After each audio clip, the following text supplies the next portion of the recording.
Okay, hello, welcome everyone to the sixth webinar in the new barn raising webinar series. Today's focus is brokering volunteering, particularly brokering volunteering with nonprofits. My name's Gareth Potts. I'm a guy who's set up the webinar series. I've been sending you all these emails. There is a website, thenewbarnraising.com. Hopefully you'll have some time to look at it.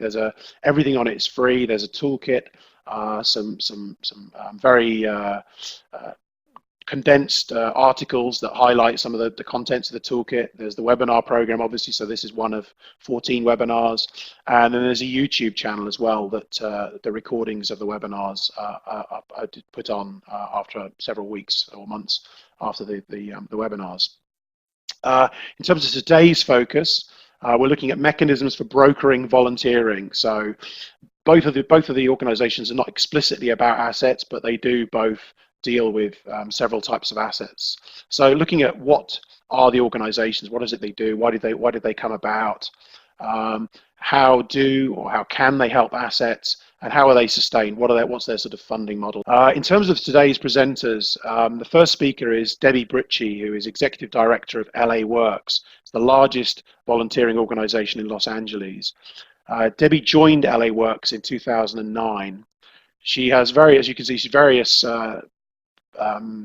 bodies she serves on and types of work she's done in the past. She's currently on the City of Los Angeles's Community Service Advisory Cabinet.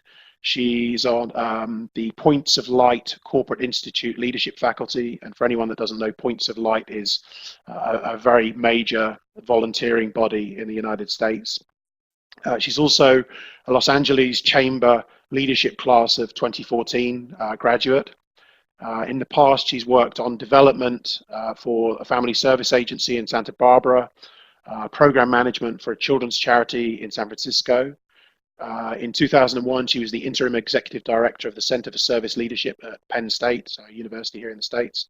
And she also holds an MBA from the University of Southern California with a focus in social entrepreneurship.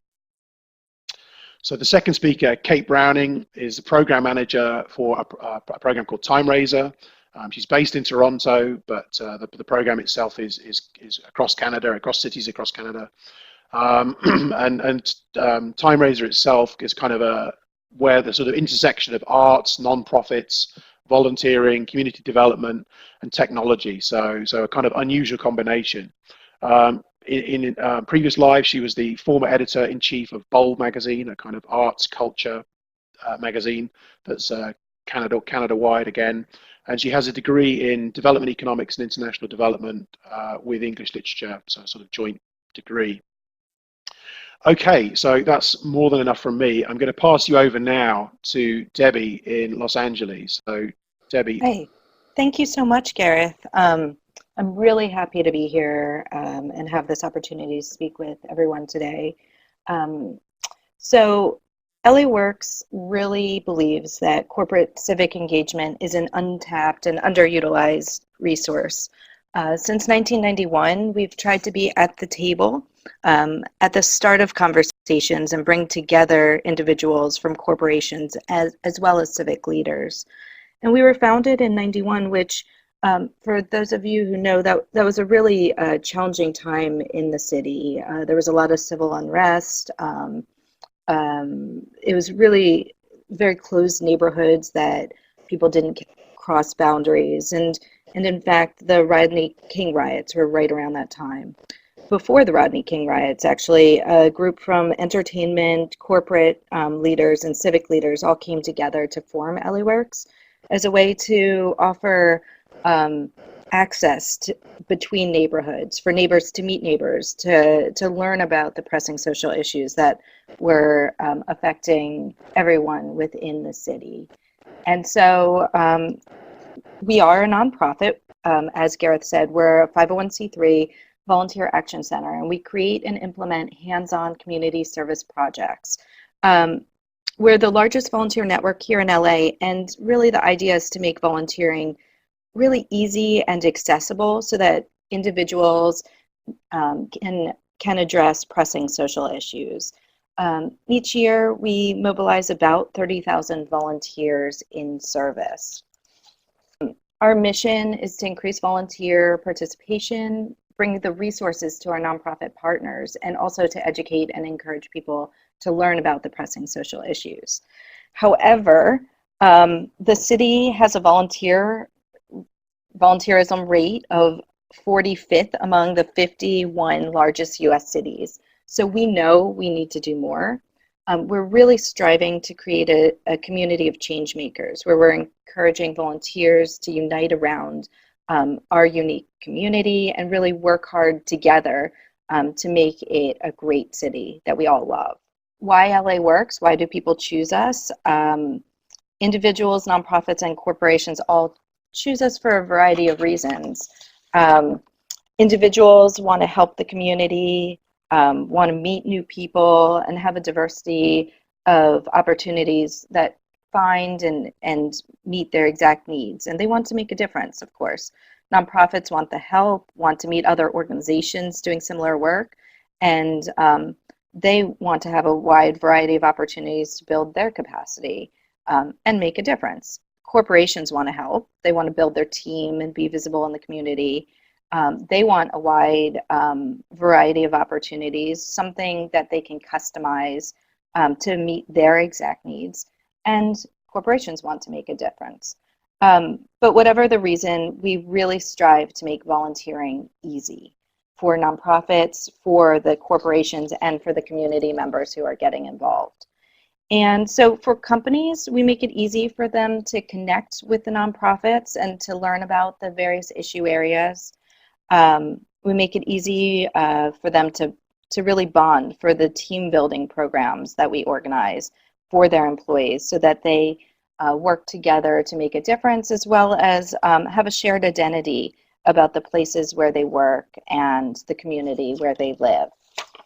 And we make it easy to grow. We really strive to create leadership opportunities and help people make an impact in the community.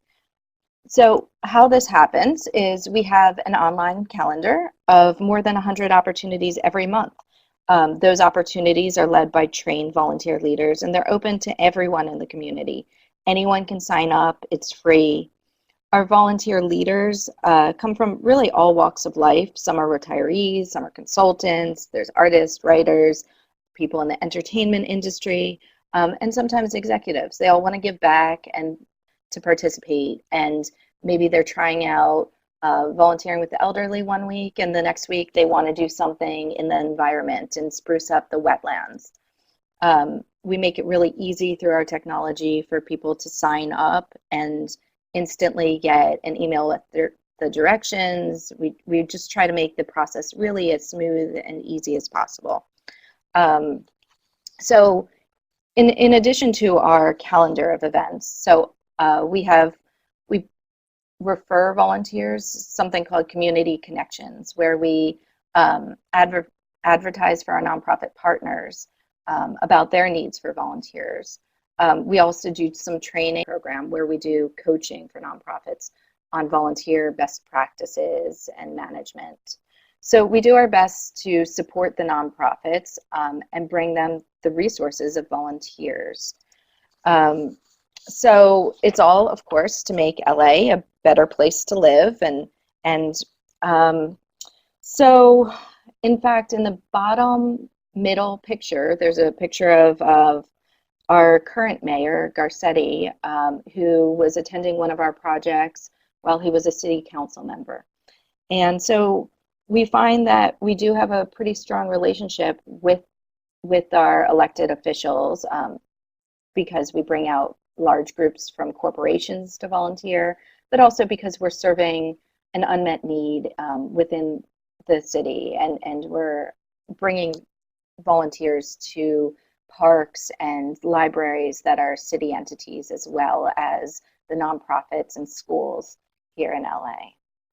So I was asked to focus on our corporate programming, which Days of Service, Business Works, and Skilled Volunteering are all revenue generators for us. And so Days of Service is one of our big marquee programs. What we do is bring together the community for a collective shared movement of change. And these events are very visible. The media comes out and supports them. And so we bring together like-minded corporations to all volunteer. They bring out their employees and feel good for a day and make a visible impact on the community. There's transformational beautification projects. We're painting murals at schools. We're building community gardens, cleaning along the river. So actually this year's LA Works Day, which is in September, we'll have a couple thousand volunteers, and we'll be focusing on an important issue here in LA, water conservation, as well as green space along the LA River. And so corporations are going to sponsor and pay to bring out their volunteers to volunteer. For example, Northrop Grumman will bring a couple hundred volunteers out, Target, but then also local law firms and media companies bring out their employees. And we also trade with media companies and PR firms so that they'll provide in-kind services to us. They'll volunteer, and in return, they'll help us garner attention for the large-scale event. Our corporate, kind of the heart of our corporate programming is the Business Works programs, where we'll organize custom events for 50 to 5,000 volunteers from a company. And again, these are transformational and beautification projects making a significant impact in the LA community. What makes a really good corporate experience for the volunteers, and then because we have such a strong foundation with our nonprofit partners, we're also making sure that we're addressing their needs. So it could be a dance studio, a nonprofit dance studio that needs their costumes organized. And this is something that they're telling us, we really need this help, we need this system in place. And then we'll bring in the corporate volunteers to build the shelves, to organize all of the donations, and we can put these events together for a company once a year. Sometimes they would like them quarterly, sometimes monthly. But how the model works is that they pay to volunteer, which is a novel, it's hard to explain at first, why should we have to pay to volunteer? But they're paying for the event planning. We organize everything from start to finish. We have the supplies. We have a warehouse of paint and ladders and buckets and everything that you could possibly need for a volunteer event, so that organizations, companies don't have to purchase them for a one-off event. We also make the relationship with the nonprofit and make sure we communicate it appropriately with the nonprofit and make sure that we're not just coming in and telling them what they need to do, but we're working in partnership with them. And so how this model works too is we have a senior special event coordinator, which is a full-time role. And then we have a staff of special event coordinators who are contractors who plan each project. And then the fees cover the cost for the project, but then also go back and cover our ongoing free volunteer programming that we offer to the community at no cost. So we also are launching a skilled volunteer program. We're really developing it. We've spent a couple years working out all the kinks, but the idea is really matching individuals with skills to do capacity building with nonprofits. And we like this because we have strong relationships with corporations already, and so we want to continue to build those relationships when they're not doing the one-off, one-day projects in the community.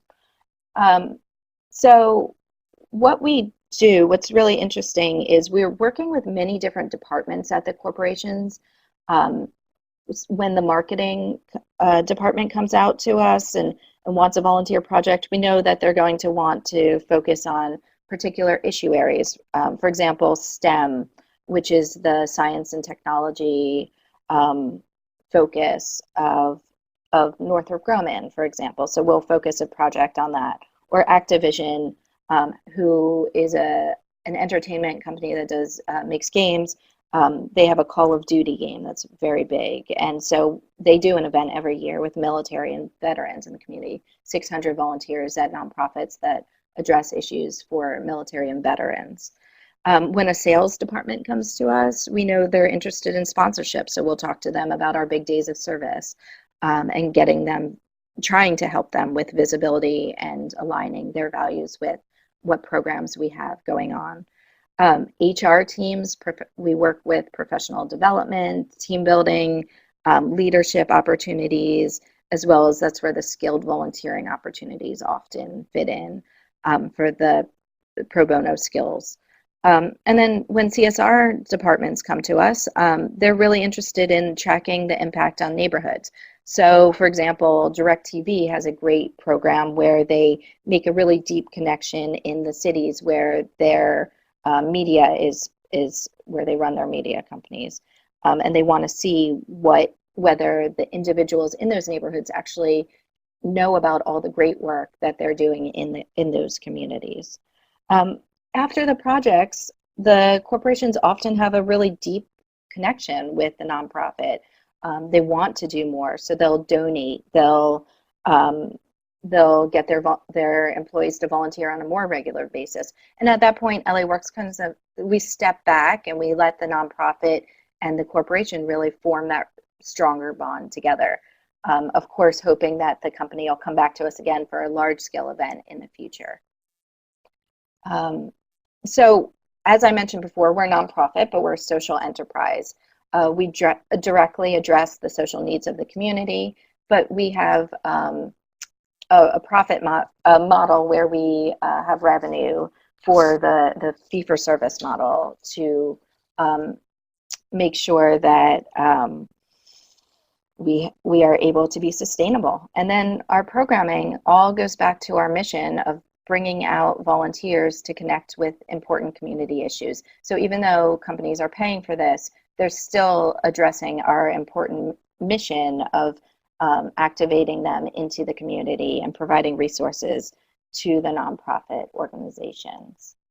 So where are we going with this? In the next 5 to 10 years, we're really focused on community, creating community of change makers and educating around the issue areas. And that's an area that we definitely want to strengthen, that we haven't focused on as much as we'd like. And so LA is a notoriously self-centered city. At least that's what people outside the city believe. But in fact, people really want to give back.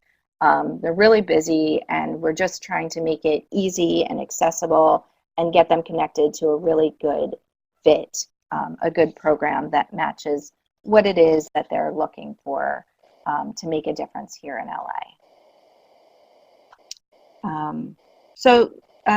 Are there any, I guess one last thing that I can mention is that though we're self-sufficient and we're sustainable as a social enterprise, we do, what we found over the last several years is that we're not really able to grow our free ongoing programming without, of course, diversifying our revenue stream. And so we do now have some government funding for a unique program for volunteers who are 55 and older, which models our existing programming already. And thanks to that funding, we're able to leverage it and start launching new and exciting additional ventures. So Service Enterprise, our fee-for-service corporate programming, really covered the cost of that program and a couple of our free programs. But what we've found is we really needed to diversify in order to expand and grow and address all of the needs here in the city. So again, with that, I think I'll just leave it. Okay, thanks very much, Debbie. Thanks for that. I wasn't aware of the origins of LA Works, kind of the early 90s and the sort of the context of that in LA. And that was an amazing run through of a sort of very strategic approach, kind of all-encompassing approach to volunteering. So without further ado, I'd like to pass you over now to Kate in Toronto. So Kate, over to you, please. So thanks so much, Debbie. Listening to you speak, it's very clear that our two organizations have a lot in common in terms of the need that we're hoping to fill and the need that we grew out of. So Timeraiser is a program that's been running for the last 12 years, and it's the marquee program of our charity, which is actually Framework. So Framework runs two programs. One is Timeraiser, and recent development for us is Timeraiser Plus. So I'll touch on that after I speak to you about Timeraiser, which is primarily focused on skilled volunteering.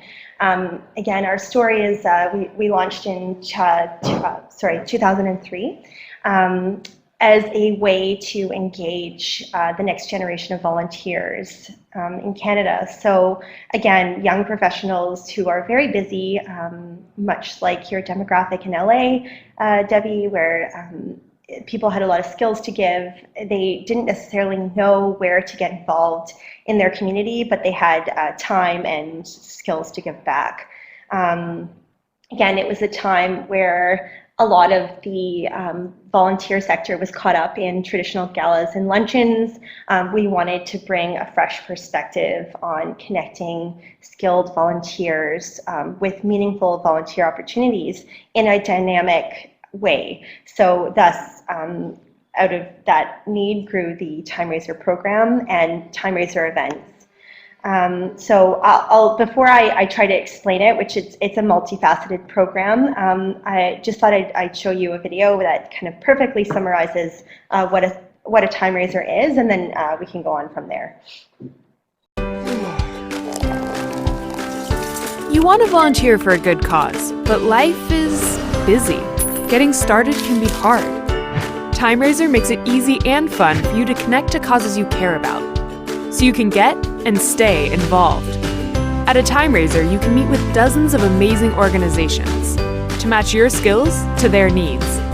And the big twist? Once you make your match, you can bid on artwork using your valuable volunteer time. It gets better. None of the artists have been asked to donate their artwork. We pay them market value. It's a win-win-win. You find volunteer opportunities. Nonprofits get skilled volunteers. Artists are paid. Since 2003, we have worked with hundreds of nonprofits, raised tens of thousands of volunteer hours, invested hundreds of thousands of dollars to emerging artists. Register for a Timeraiser near you today. Getting involved in your community has never been easier.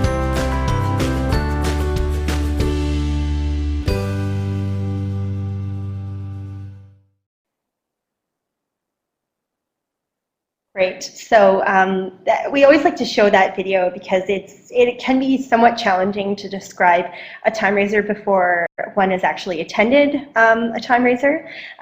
So again, it's a way for young professionals to engage with volunteer opportunities. So I'm going to ask you to imagine a room where we're looking at booking more art spaces. So our main event happens in Toronto. We host about 8 full Timeraisers across the country at this point. That number has been as high as 12, and we have independent events running as well. That brings us up to about 17 communities across the country where we're hosting Timeraiser events at any given time during the year. So we usually like to book out large spaces. You can imagine a room filled with the best of what the Canadian art scene has to offer. So we purchase artwork from local artists and we auction it off for volunteer hours at the Timeraiser event. In tandem with that, we connect a room of potential volunteers, that's the people that buy tickets, with great volunteer opportunities, and that's the nonprofits that have been selected and carefully vetted to participate in the program. So again, the structure of the night is people arrive, they mix and mingle with nonprofits. We open up the bidding about an hour and a half into the evening. For an hour, we have a silent art auction where folks bid volunteer time rather than money on the artwork, and up to 100 hours. That is the amount that we feel is reasonable to commit to in a year. So the winners have 1 year to complete their pledge, and once they do, they come back the following year to the event and they collect their artwork as a token of their goodwill and just a really great tie-up to their experience. The idea behind Timeraiser is to get people, again, to expose them to the great things that are happening in their community and that are happening in the nonprofit sector that they may not necessarily know about. Some people come fully expecting to volunteer, and some people come just for a night out. So again, I'm going to show you some photos. Just it's a real great mix of people. We make sure that the events are really fun and engaging, and hopefully people will come out maybe not expecting to get involved in their community or with take up a cause, but they end up leaving really excited about the nonprofits that they've spoken to.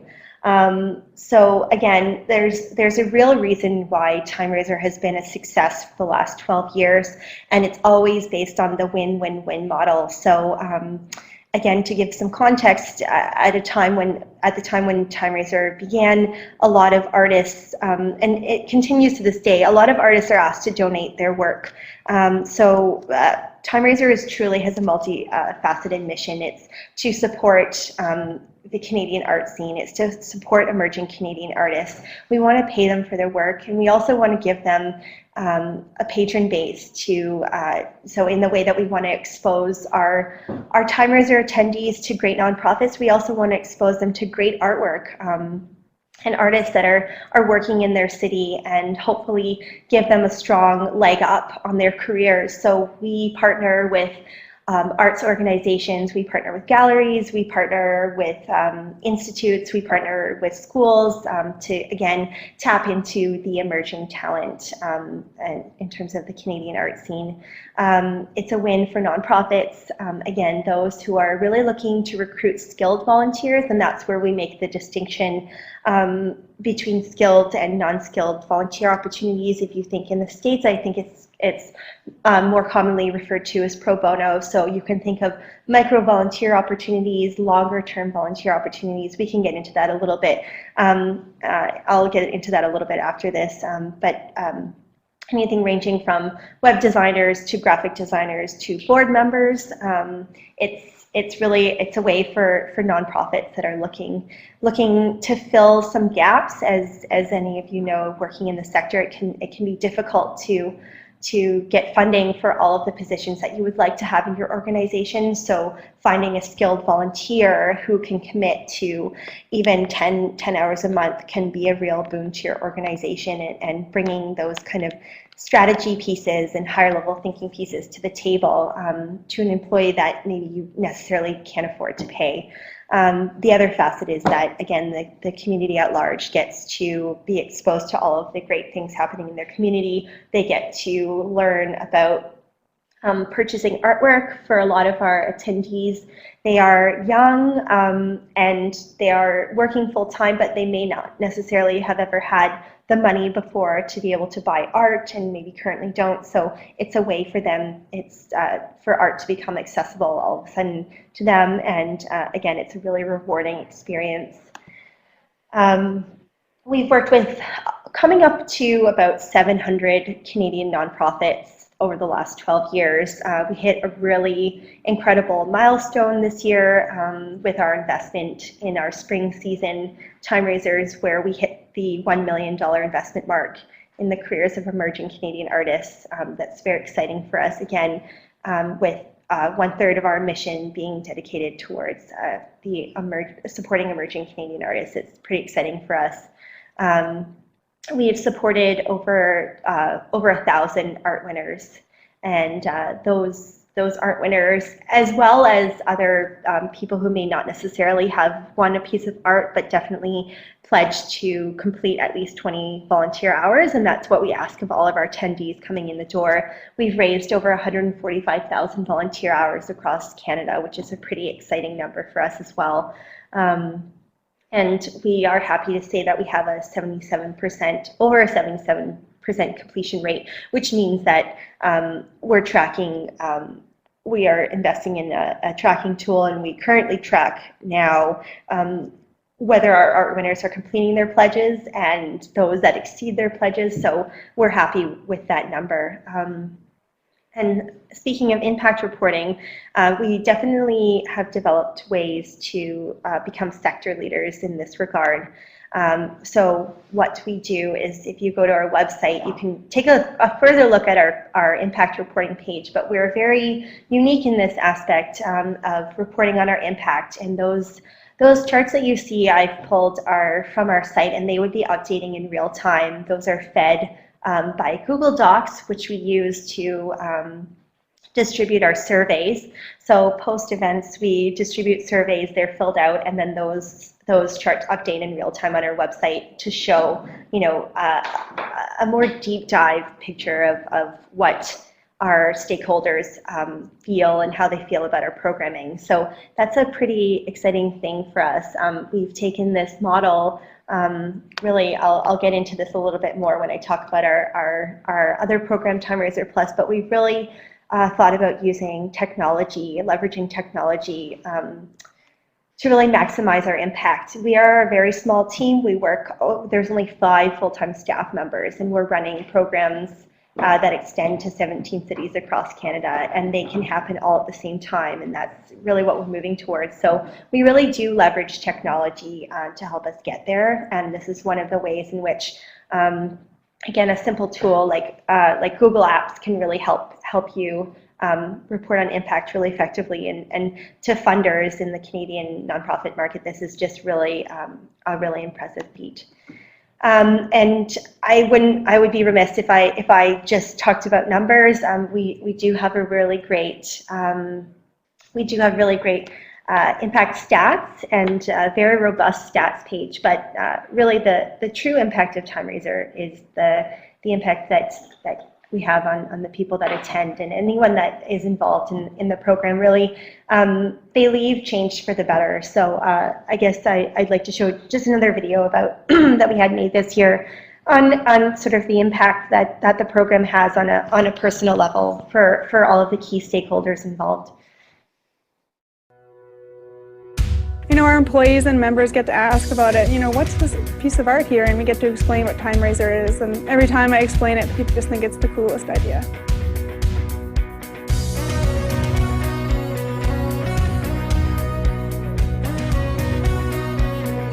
Timeraiser is a fun event that you get to see all these different pieces of art, and you get to bid on it. And instead of bidding with cash, you bid with your time.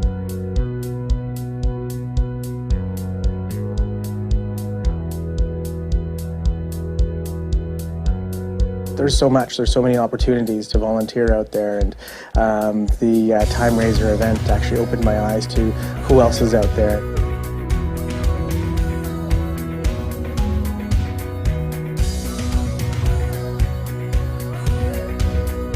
It's a good way for artists to sell their work, so it's amazing that this happens annually for artists. When I first started in Calgary, I felt very alone, and it was hard to find our community. And now I feel like anytime anybody has a big idea in Calgary, there's 1,000 of us behind them being like, oh my God, do it, good for you, and promote it, which is amazing.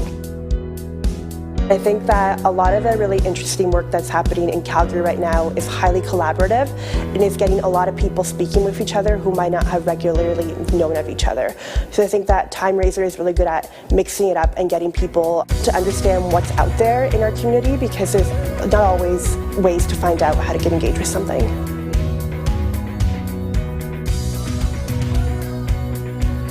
You take pride in knowing that you're part of something that's turned big. That's turned something that's been important for the community, that's been important for the city, and you had some part in doing that, and it makes you just feel a little bit better at the end of the day.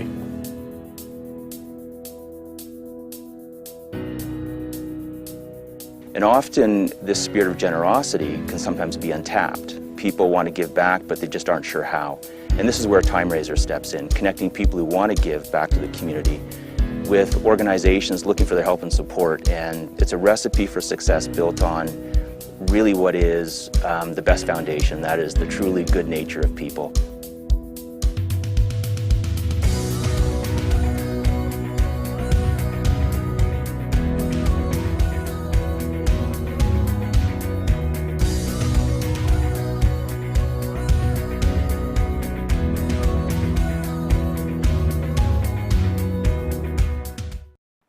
Great, so that was actually the Calgary version of our video. We have a national cut as well, if you want to take a look at that one. So if you're wondering why the numbers were a little bit different than what I just said, that's why. So again, we're really happy to have a positive impact on all of the stakeholder groups. We really do. We've had artists start in the very early stages of their career with us, and they've been kind of what we lovingly say is Timeraiser career artists, and that means that they've been in about 11 to 13 Timeraiser events, and we've purchased their artwork in that many events. So again, we try to keep new artists moving through our program. So once artists are established and we no longer kind of identify them as emerging, they tend to move on, but they're definitely successful in large part because of our program. Our art winners are really our success story. Volunteers, again, there have been instances, there are so many Timeraiser stories, they're so hard to keep track of that there have been instances where people have actually moved from the private sector into the nonprofit sector. They've changed careers, they've started volunteering full-time, they've gained employment. Again, the impact is pretty huge when you can say, you can go to an event and come out with a potential new board member if you need it, or someone who can help with a PR strategy, or someone who can help with marketing strategy, with web development. That's pretty important for the nonprofits, especially working in the space that we are. We work with a lot of small to mid-sized nonprofits, and we do really try to tailor our programming towards them. I'm just going to move through these slides a little bit more quickly to get to our Timeraiser Plus program before we run out of time. But there's just some photos to give you an idea of what the event looks like. It's really, again, it's a young, engaged crowd. You can see some photos on the far left there of the space that we work in Toronto. We work in a contemporary art gallery space here for the last 2 years. We try to find similar spaces. Again, any artist-run spaces would be ideal for us, but we try to keep all of our kind of alignment. We hire social enterprise caterers. We try to work with social enterprise printers. We really do try to walk the talk in terms of really leading the sector on being a leader in terms of bringing disparate groups together for a greater good.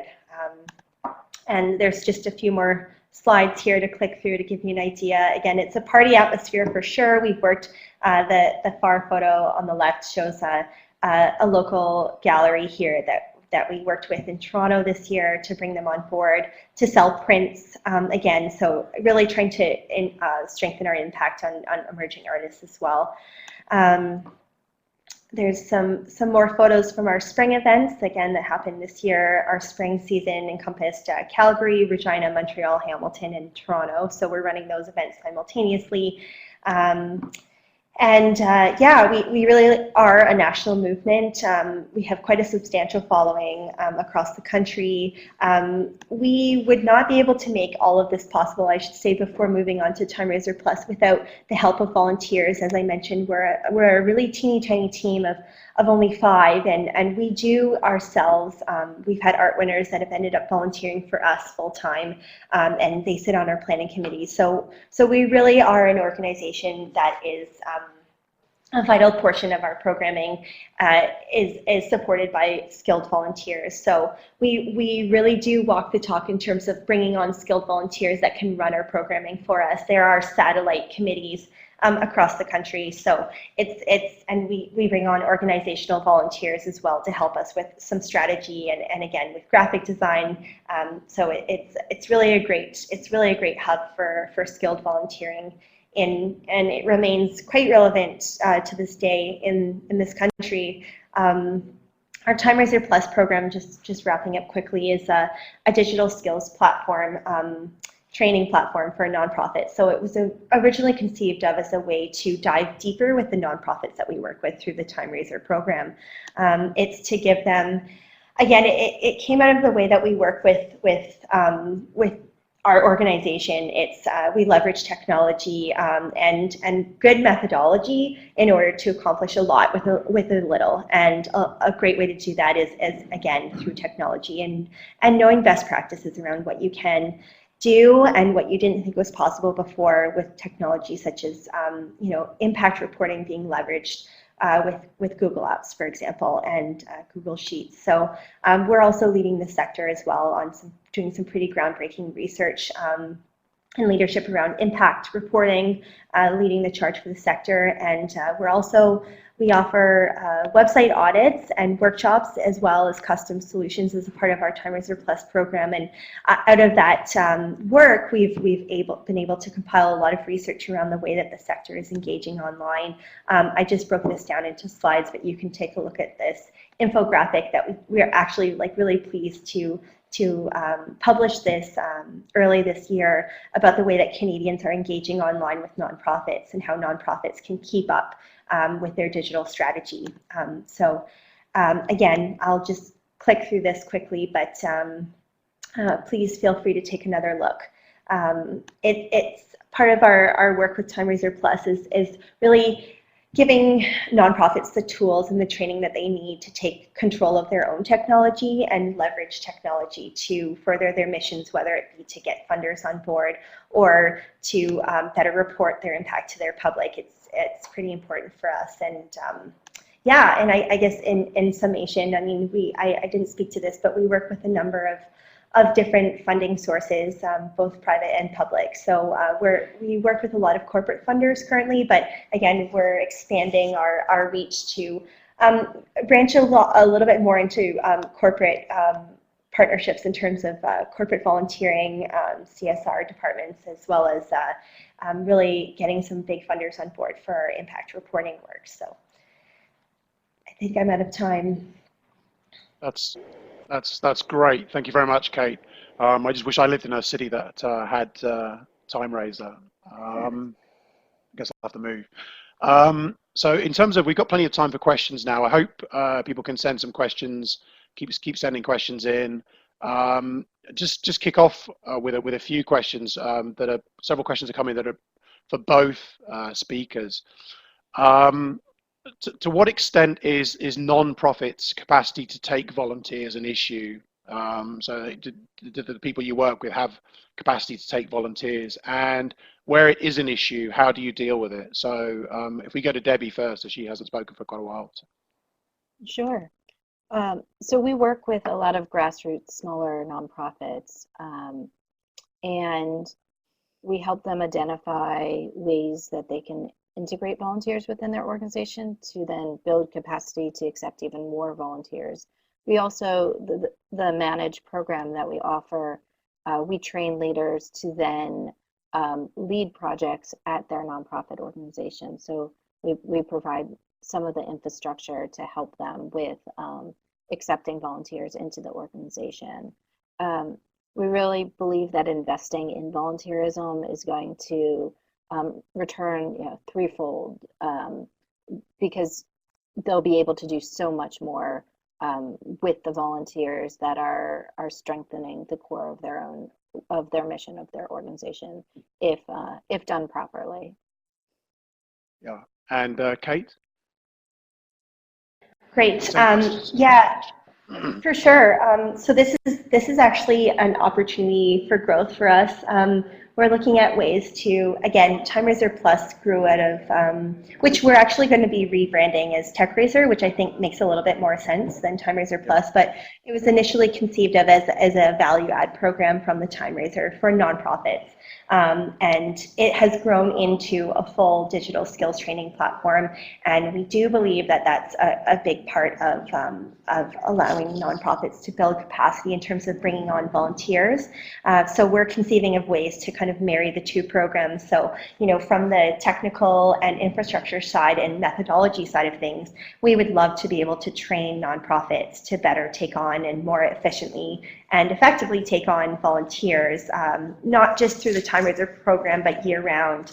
And really, when they do come to the Timeraiser program, to understand how they can use skilled volunteers so that, they'll get an influx of volunteers or interest and really know how to engage those volunteers for maximum impact for their organization. So it does come down a lot to, again, the processes with which the nonprofits are kind of engaging with volunteers and how they have those volunteers come on board. And then once they come on board, who are they talking to? And we've seen some really great success stories around volunteer management. And we'd love to be able to kind of mine those success stories and bring them to the sector as a whole. Great, thank you. And again, another question for both speakers, really, both presenters, is what would the case be for your having your respective organisations? So why couldn't city government or the private sector do what you do? In a nutshell, what's the sort of underlying case for your respective organisations, do you think? Kate, Debbie, do if you you want want to to go take first that? again, yeah. Oh, you want me to? Okay. Sure. Gosh, I think that there's a place for all of the different entities within our economy. The private sector might not donate, it doesn't have a way to donate to government and invest in government in the same way that they can invest in a nonprofit organization and then also mobilize volunteers from within their own corporation, for example. The needs in the city here, at least, are so great that having a single focused organization, and it's funny to call us a single focus because we cover all issue areas, but having an organization that has expertise in the training and we continue to do research and grow and learn and figure out more, we can focus our energy in volunteerism and in mobilizing individuals for community good. We do try to connect individuals to the city, to civic participation, to voting, to talking to their elected officials to make change, but I don't think there's just one answer to creating a strong community. Yeah. And Kate? Yeah, I think I absolutely agree with Debbie. I think that's a great answer. I think we've always conceived of, in an ideal world, perhaps the private sector would be able to fund perhaps the government and have those channels kind of align a little bit more. But as it stands, there are some great kind of intermediaries and there are some great bodies bringing those disparate groups together. So we act as connectors as well. I think that it's hard to understand the type of work that needs to be done unless you're actually doing that work. So it's great to be able to empower nonprofit organizations that are really doing a lot of frontline work to be able to continue to do the work that they do that necessarily would maybe be a little bit more bureaucratic if it were absorbed by the government. So it's nice to be able to put funding and resources in areas where it can be effectively used. And again, with both the Timeraiser and the Timeraiser Plus program, we try to really empower the nonprofits to kind of take control of their organization and their place within the sector and with regards to funders and how they treat those relationships. So you're really empowering the people that are going to be putting the dollars to use, and then you're asking them to really effectively and thoroughly report on their impact. So to increase public trust. So it's a really transparent and really efficient way of kind of navigating those resources. Yeah, and Kate, you mentioned the 17 cities. Do the governments there promote what you do in any way, or do they kind of? Yeah, absolutely. I think we worked more closely with governments when we first started out. We've been working more closely with corporate funders in the last several years. They seem pretty excited about the work that we're doing, and again, with this rise of corporate social responsibility and their investment in SROI. We have been moving more in that direction, but certainly we work with municipalities. We work on, we just got a significant grant from one government that we work with. So they are quite supportive. They're always, those relationships definitely continue. We work with a lot of community foundations as well. So it's a pretty healthy and mutually beneficial relationship that we try to establish in each of the communities that we work in. Yeah, okay, great. And a question for Debbie, really. You mentioned at the beginning the kind of context for LA Works being established, the kind of turmoil in LA. I mean, I just wonder what that kind of, very diverse city with sort of very, very unequal city to some extent in terms of some of the sort of areas of LA. I mean, what challenges does that present? Has that presented over the years, and how have you kind of dealt with those? diversity, disadvantage, in terms of your work and encouraging volunteering and working with organizations? Well, I think it's really just opportunities for us. I mean, opportunity to mobilize people within their own neighborhood. So maybe it's considered a disadvantaged or lower income area, but we find that the volunteers are coming from within their own neighborhood as well as from outside that particular neighborhood, and learning about, you know, what's affecting the individuals within the community there. Gosh, how to answer that question? I know it's a difficult one. Sorry, I just No, when you started with it, it's just an interesting it's backdrop. definitely a great question. I don't think we've necessarily, I mean, we haven't done it all yet. Clearly, there's still a lot of issues here.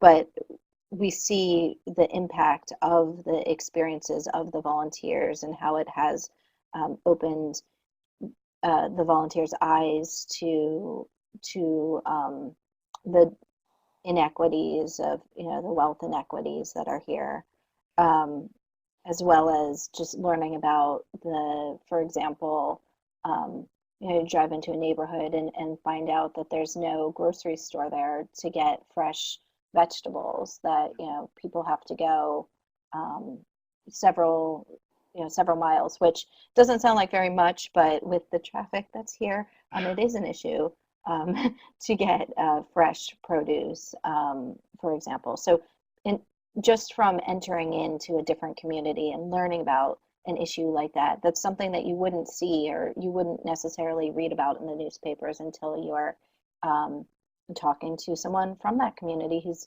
volunteering alongside you, or talking to a client at a nonprofit or a nonprofit leader who's at the project as well, and talking about the issues. Yeah.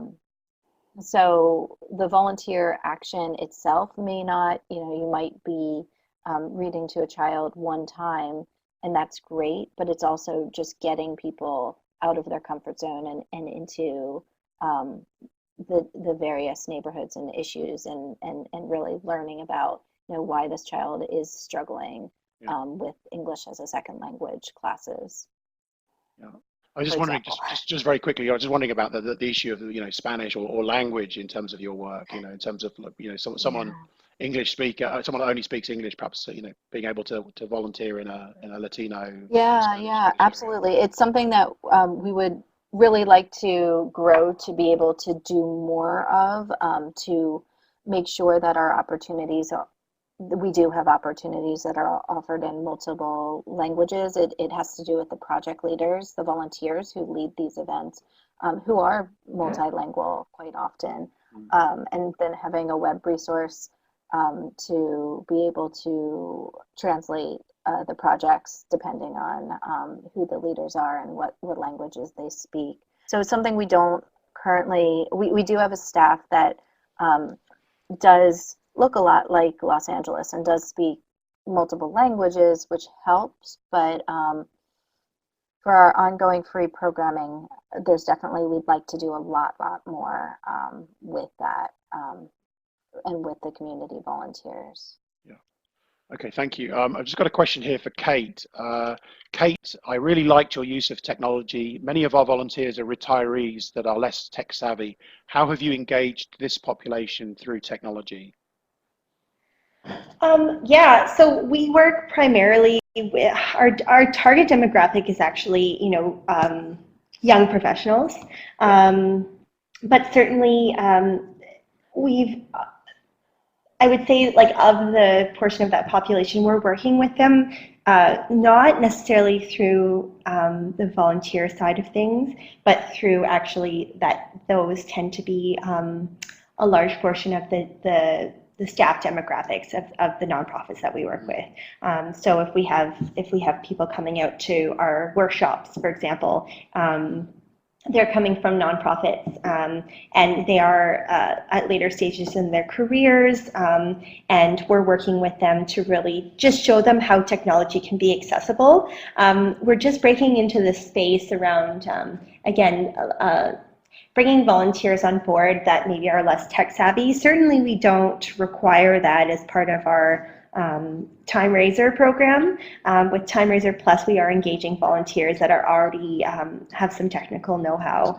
But it's certainly a space that we're looking to get to move into, I guess, so to speak, because really we have to be able to make that accessible to everybody. So we haven't started offering courses, for example, to train volunteers to then work with nonprofits, but that's certainly a space that we work from the opposite side, where we train nonprofits to maybe work with volunteers. And if they're not as tech savvy, then they would be able to train their volunteers on how the processes they work with technology work, and how that they can leverage technology better. So yeah, so right now it's more of an indirect approach, but it's certainly something that we're aware of. And again, our whole purpose is to keep technology accessible and to keep it really approachable for those people. Right. Okay. Thanks, Kate. And I'm just conscious of the time now, and I don't see any more questions. So I just really want to say a huge thank you to Debbie Britchie of LA Works and Kate Browning of Timeraiser in Canada. Thanks to you for participating in this.